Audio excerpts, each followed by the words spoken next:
Thank you for this opportunity to share my story. Breast Cancer Awareness Month is when I wear 2 pins every day. One says Men Get Breast Cancer, and the other one I designed for a contest. The Attleboro Jewelry Outlet asked people to design a piece of jewelry, and whoever won would have their design made. Mine was a pink breast cancer ribbon with the male symbol on top of it. And it won, and they made the pin for me. I feel very strongly that not enough awareness is made of men getting breast cancer.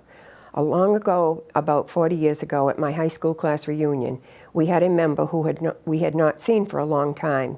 He'd moved to Florida. He had a great tan and he looked really healthy. He told us he had had breast cancer. It was the first time a lot of us had heard of it. A few months later, we got a note from his wife thanking us for the wonderful reunion, as her husband had had such a great time. However, he had passed away. Years later, we were vacationing on Cape Cod in bathing suits a lot, and I noticed my husband Don's nipple was turning in. I asked him about it, and he hadn't noticed, but remembering my classmate, I said, "You have to have that checked."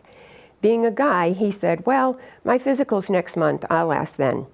The appointment came, and when he came home, I asked about it. The doctor hadn't noticed, and Don forgot to ask. I said, "Well, we'll have to call."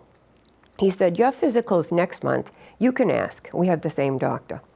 We waited until October for me to ask. The doctor said, "It's probably nothing. In 30 years of practice, I've never had a male breast cancer patient, but we'll check it." His appointment was in November, followed by a mammogram and a needle biopsy. Surgery was in January when he had a left mastectomy and a few lymph nodes removed from his left armpit to see if it had spread. The armpit was fine. 15 years later, Don felt a lump in his left armpit. Surgery followed for breast cancer in the armpit, and radiation followed that. I started wearing my pins every October, every day. From the comments I would hear, not many people realized men could get breast cancer. I was a lunch lady at the high school, and I wore my pins every day so the younger generation would become aware. We were at the Topsfield County Fair one day in a large group, and someone made a comment. More people asked questions, and one man was still asking when everyone had moved on. When he walked away, he said, "You may have just saved a life." I think he might have had a lump. This experience in particular makes me continue to wear my pins.